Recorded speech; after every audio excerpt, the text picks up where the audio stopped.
Oh, is it really possible?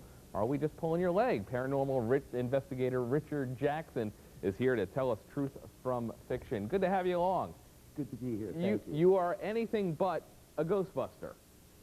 Yeah, invariably that is how I started out. I was lured by the paranormal because of a house that I had moved into, and the events led me to find an answer and to prevent my family from not being able to sleep at night. In searching for that answer, a whole wonderful world opened up to me. Sure. The spirits, you say, are all around us. It's a matter of how you find them, right?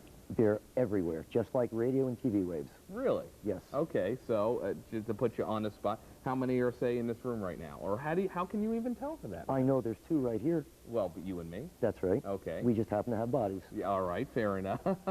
What is it?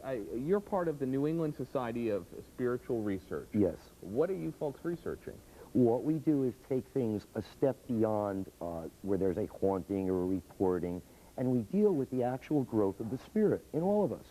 The fact that we all have individual spirits, but we're all part of a whole wider picture, much the same way as when it snows, there's individual snowflakes and they're not quite alike. So we may be called upon to deal with something in a medical facility where there's problems or foul smells, to tell people that sometimes to be careful about overly recognizing evil or bad, because that will attract that.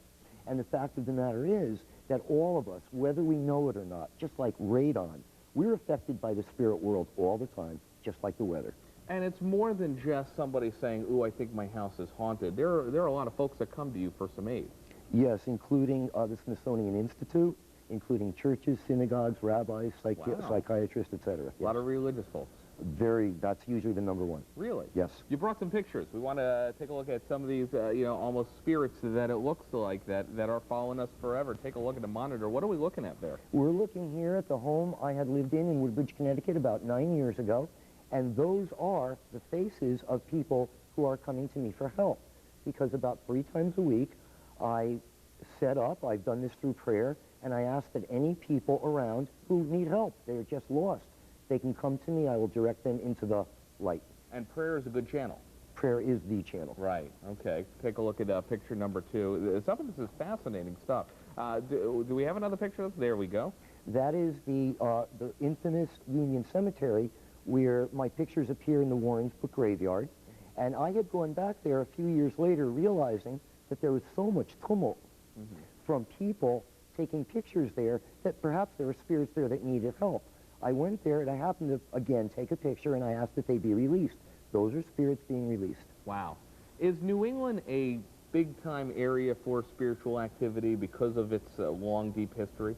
No more than any other part of the country, but its lore and the feeling of New England lends itself via Salem, etc. Okay, fair enough. Because I would imagine, especially with Salem witch trials, and I just think everything related to New England has that deep-rooted history and plenty of spirits, it looks like, from this picture. Yes, and what those are, we're outside my house, where I load and have learned to load my light up with prayers daily, and those are the resulting spirits in answer to my prayers, and they are ascended beings. Notice their shape, their containment, their perfection, be they angelic or human, they're the kind of spirits you want around. Absolutely fascinating. A lot of people come to you for research and guidance. If people want to find you, what do you need to do?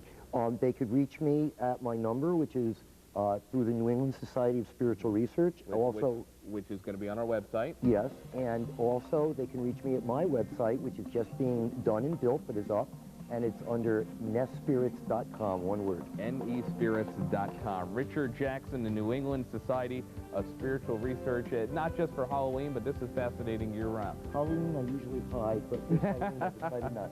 Fair enough. Thanks for joining us. We'll take a break and come back with more. Thanks. WTMHD.